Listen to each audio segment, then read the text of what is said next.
पिबत भागवतम रसमालयम की इस श्रृंखला में आपका हार्दिक अभिनंदन है।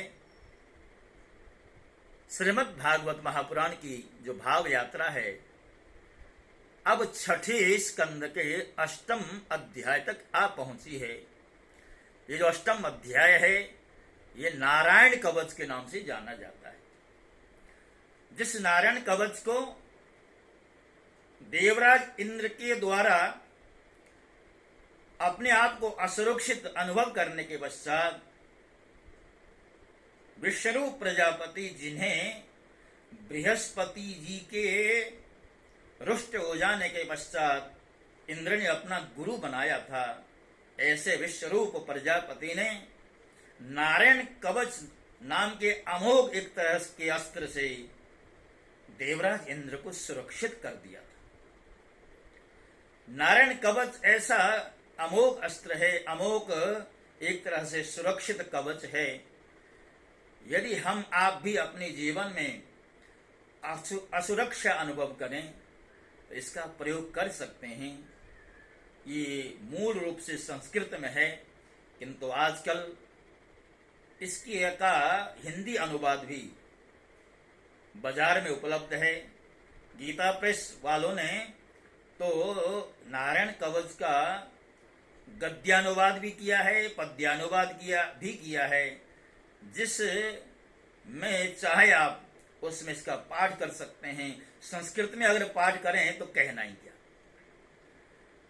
तो सर्वप्रथम नारायण कवच का जो मूल है, जो मूल पाठ है, इसका हम वाचन कर रहे हैं। आप इसका आदर पूर्वक श्रवण कीजिए और उसके पश्चात इसका जो भावार्थ है वह भी आपके समक्ष रखा जाएगा।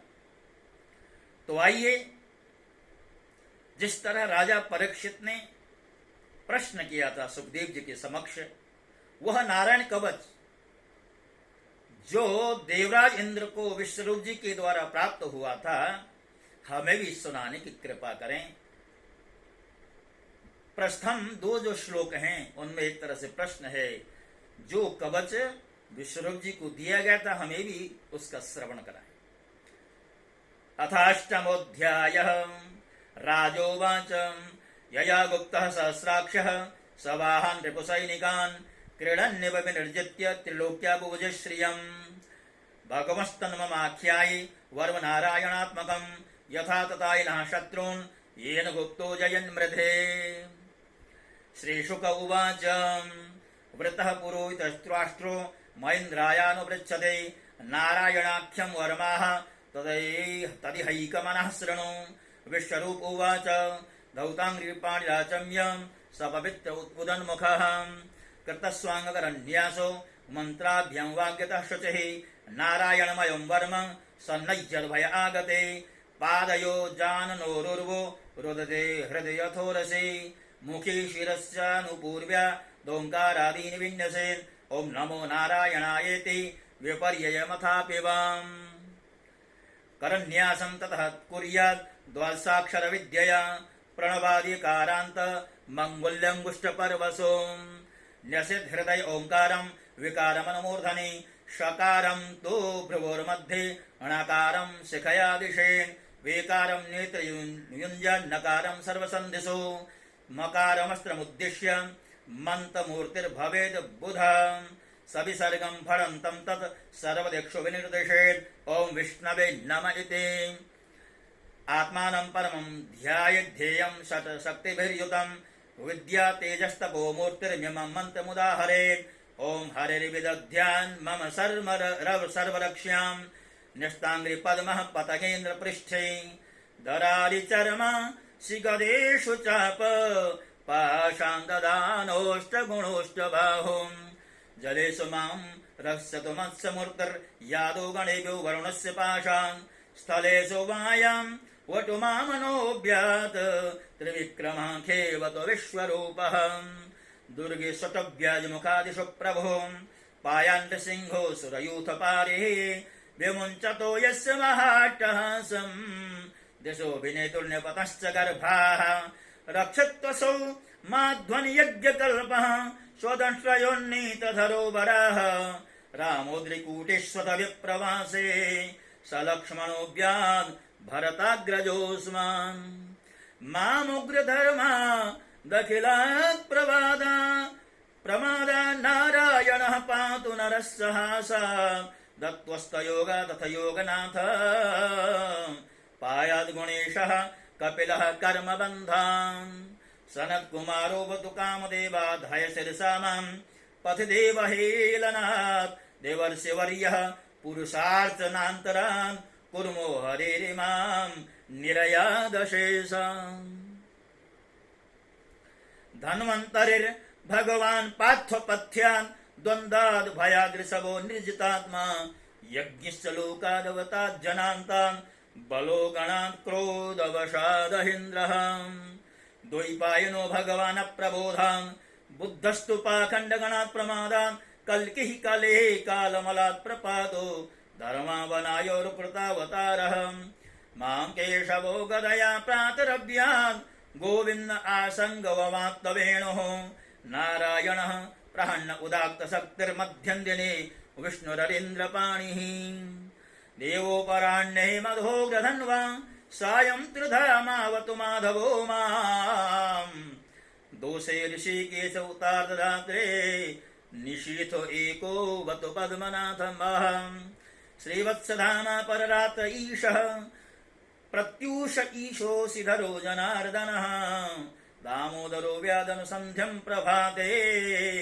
विश्वेश्वरो भगवान् कालमूर्तिः चक्रं युगान्तानलतिग्मनेमि भ्रमत्समन्ताद् भगवत्प्रयुक्तम् दन्दग्धरिसैन्यमाशु कक्षं यथा वातसको हुताशः गदेशनि स्पर्शन विस्फुलिङ्गे निस्यन्द्यजितप्रियासि कुसुमाण्डवैनायक यक्षरक्षो भूतग्रह चूर्णय चूर्णयारीन् त्वं यातु धान प्रमथ प्रेतमात्रि पिशाच विप्रग्रह घोरदृष्टीन् दरेन्द्र विद्रावय कृष्णपूरितो भीमस्वनोरेर्हृदयानि कम्पयन् त्वं तिग्मधारा शिवरारि सैन्य मीश प्रयुक्तो मम छिन्धि छिन्धि चक्षुंसि चर्मञ्छतचन्द्रचाच्छादय द्विषामघोनां हर पापचक्षुषाम् यन्नो भयं ग्रहेभ्यो भूत् केतुभ्यो नृपैव च सरीसृपेभ्यो दंष्ट्रेभ्यो भूतेभ्यो हुभ्येव वाम् सर्वाण्येतानि भगवन् नामरूपाश्च कीर्तनात् प्रयान्तु संशयं सद्यो येन श्रेयः प्रतीपकाः गरुडो भगवान् स्तोत्र स्तोवश्छन्दोमयः प्रभुः रक्षत्वशेषकृत्स्रेभ्यो विश्वक्सेनः स्वनामभिः सर्वापद्भ्यो हरे नाम रूपयानायुधानिनः बुद्धिन्द्रियमनः प्राणान् पान्तु पार्षदभूषणाः यथाहि भगवानेव वस्तुतः सदसच्च सत्यनानिनः सर्वे यान्तु नाशमुपद्रवाः यथैकात्म्यानुभावानां विकल्परहितः स्वयं भूषणायुधिलिङ्गाख्या दत्ते शक्तिः स्वमाययाम् तेनैव सत्यमानेन सर्वज्ञो भगवान् हरिः पातु सर्वैः स्वरूपैर्नः सदा सर्वत्र सर्वगः विदीक्षुदीक्षुर्धमदः समन्तादन्तर्बहिर्भगवान् नारसिंहः प्रहापयन् लोकभयं स्वनेन स्वतेजसा ग्रस्तसमस्ततेजाः मघवन्निदमाख्यातं वर्म नारायणात्मकं विजिशिष्यञ्जसा येन दंशितो सुरयूथवान् एतद्धार्यमाणस्तु यं यं पश्यति चक्षुषा पदा वा संस्कृते सद्यः साध्वसात् स विमुच्यते न कुतश्चित् भयं तस्य विद्यां धारयतो भवेत् राजदस्युग्रहादिभ्यो व्यग्रादिभ्यश्च कर्हिचित् इमां विद्यां पुरा कश्चित् कौशिको धारयन् द्विजः योगधारणया स्वाङ्गं जहौ समरुधन्वनि तस्योपरिविमानेन गन्धर्वपतिरेकदा ययौ चित्ररथस्त्रिविर्व्रतो यत्र द्विजक्षयाः गगनान्यपतत् सद्य स विमानो यवाक्षिराः सौवाल्यखिल्यवचनादश्चन्यादाय विस्मितः प्रास्य प्राच सरस्वत्यं स्नात्वा धाम समन्वगाम् श्रीशुक उवाच यैदं शृणुयात् काले यो धारयति चाद्रतः तं नमस्यन्ते भूतानि मुच्यते सर्वतो भयाम् एतां विद्यामधिगतो विश्वरूपा शतक्रतुः त्रैलोक्यलक्ष्मी बुभुजे विनिर्जित्य मृधेसुरान् इति श्रीमद्भागवते महापुराणे पारमहंस्यां संहितायां षष्ठस्कन्धे नारायणवर्म कथनं नामाष्टमोऽध्याय। हरये नमः। श्री कृष्णार्पणमस्तु।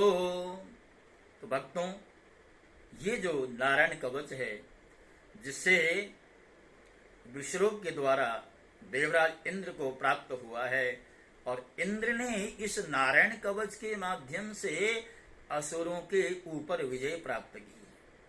नारायण कवच से जब इंद्र सुरक्षित हो गए तो असुरों के साथ युद्ध करते हुए असुरों के जो शस्त्र हैं उनका कोई प्रभाव देवराज इंद्र के ऊपर नहीं पड़ा। भक्तों, यदि हमें नारायण कवच का प्रयोग करना है तो किस तरह करना है, ये विश्वरूप इंद्र को बता रहे हैं। विश्वरूप कहते हैं, हे इंद्र, भय का अवसर उपस्थित होने पर नारायण कवच धारण करके अपने शरीर की रक्षा कर लेनी चाहिए। उसकी विधि यह है कि पहले हाथ पैर धो करके आचमन करें, फिर हाथ में क्रमशः आचमन के पश्चात पवित्र धारण करें। जैसा कि हम अनुष्ठानों में भी आचमन करने के पश्चात पवित्र आदि धारण करते हैं, और उत्तर की ओर मुंह करके बैठे, और जब तक कवच पूरी तरह धारण न हो ओम नमो नारायणाय या ओम नमो भगवते वासुदेवा इस मंत्रों के द्वारा हृदयादि अंगन्यास करें। हृदयादि अंगन्यास करने के पश्चात ओम नमो भगवते वासुदेवाय इस द्वादशाक्षर मंत्र के बाद करन्यास आदि करें।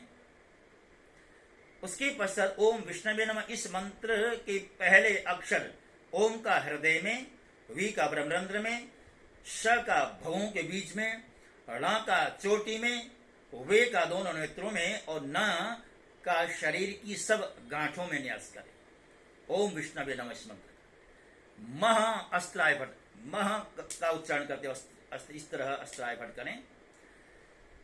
इसके बाद समग्र ऐश्वर्य, धर्म, यश, लक्ष्मी, ज्ञान और वैराग्य से परिपूर्ण इष्टदेव भगवान का ध्यान करें। अपने को भी तद्रूप ही चिंतन करें। तत्पश्चात विद्या, तेज और तपस स्वरूप इस कवच का पाठ करें। पाठ करते हुए क्या कहना है? भगवान हरि जो गरुड़ जी की पीठ की शोभा बढ़ाते हैं, वो अणिमादि आठों सिद्धियों की सेवा कर रही हैं। आठों हाथों में जिन्होंने शंख, चक्र, गदा, तलवार, ढाल, बाण, धनुष आदि ले रखे हैं, वे ओंकार स्वरूप प्रभु सब प्रकार से, सब ओर से मेरी रक्षा करें। मत्स्य मूर्ति भगवान, अर्थात भगवान का जो मत्स्यावतार है, जल के भीतर के जो जंतु होते हैं उनसे हमारी रक्षा करें। माया से ब्रह्मचारी का रूप धारण करने वामन भगवान, और स्थल पर विश्वरूप से त्रिविक्रम रूप जो भगवान हैं, वो हमारी रक्षा आकाश से करें। जिनकी घोर अट्टहास से सब दिशाएं गूंज उठी थी और गर्भवती दैत्य पत्नियों के गर्भ गिर गए थे, वे दैत्य यूथपतियों के शत्रु भगवान नृसिंह किले, जंगल, रणभूमि आदि विकट स्थानों से हमारी रक्षा करें। यानी जहां भी हम अपने आप को असुरक्षित अनुभव करें, वहां हम भी इसका प्रयोग कर सकते हैं। अपनी दाढ़ों पर पृथ्वी को धारण करने वाले यज्ञ मूर्ति वाराह भगवान मार्ग में, परशुराम जी पर्वतों के शिखरों पर, और लक्ष्मण जी की सहित भरत की बड़े भाई अर्थात भगवान रामचंद्र प्रवास के समय हमारी रक्षा करें। भगवान नारायण मारण, मोहन आदि भयंकर अभिचारों एवं सब प्रकार के प्रमादों से मेरी रक्षा करें। ऋषि श्रेष्ठ नर गर्भ से, योगेश्वर भगवान दत्तात्रेय योग के विघ्नों से, और त्रिगुणाधिपति भगवान कपिल कर्म बंधन से हमारी रक्षा करें। सनत कुमार कामदेव से हयग्रीव मार्ग में चलते समय देव मूर्तियों को नमस्कार आदि न करने के अपराध से देवर्षि नारद जी हमारी रक्षा करें। और सेवा अपराधों से और भगवान कच्छप सब प्रकार के नरकों से हमारी रक्षा करें। एक होता है सेवा अपराध। कई बार हम भगवान की सेवा करते हुए भी अपराध कर बैठते हैं। तो इस तरह हमारे शास्त्रों में 32 प्रकार के सेवा अपराध बताए गए हैं। अब ये 32 प्रकार के सेवा अपराध विस्तार से आपके समक्ष कभी रखे जाएंगे। आज तो इसका सारभूत जो सारांश है आपके समक्ष रखे जा रहे हैं।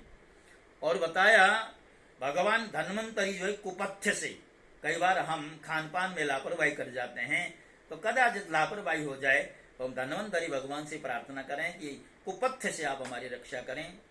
ऋषभ देव जो है सुख दुखादि भयदायक द्वंद्वों से रक्षा करें। यज्ञ भगवान जो है लोकापवाद, कई बार लोकापवाद लग जाता है, हमारे निंदा होनी शुरू हो जाती है, हमसे कोई अपराध बन जाता है। तो ऐसे द्वंद्वों से जो है ऐसे लोकापवादों से हमें भगवान यज्ञ भगवान रक्षा करें। बलराम जी कष्टों से, मनुष्य के द्वारा पहुंचाए जाने वाले कष्टों से, और श्री शेष जी क्रोधवश नामक सर्पों के गण से हमारी रक्षा करें। भगवान द्वैपायन व्यास जी अज्ञान से, बुद्धदेव पाखंडियों से और प्रमाद से मेरी रक्षा करें। धर्म रक्षा के लिए महान अवतार धारण करने वाले भगवान कल की पाप बहुल कलिकाल के दोषों से हमारी रक्षा करें। देखिए कितनी सुंदर बात है। प्रातः काल भगवान केशव अपनी गदा लेकर, कुछ दिन चढ़ जाने पर भगवान गोविंद अपनी बांसुरी लेकर, दोपहर के पहले भगवान नारायण अपने तीक्ष्ण शक्ति लेकर, और दोपहर को भगवान विष्णु चक्रा सुदर्शन लेकर हमारी रक्षा करें। तीसरे पहर में भगवान मधुसूदन अपना प्रचंड धनुष लेकर मेरी रक्षा करें। सायं काल में ब्रह्मादि त्रिमूर्तिधारी माधव, सूर्यास्त के बाद ऋषिकेश, अर्धरात्रि के पूर्व तथा अर्धरात्रि के समय अकेले भगवान पद्मनाभ मेरी रक्षा करें। रात्रि की पिछली प्रहर में श्री वत्सलांचन श्री हरि, उषा काल में खड़गधारी भगवान जनार्दन, सूर्योदय से पूर्व श्री दामोदर, और संपूर्ण संध्याओं में कालमूर्ति भगवान विश्वेश्वर मेरी रक्षा करें। सुदर्शन आपका आकार चक्र रथ के पहिए की तरह है।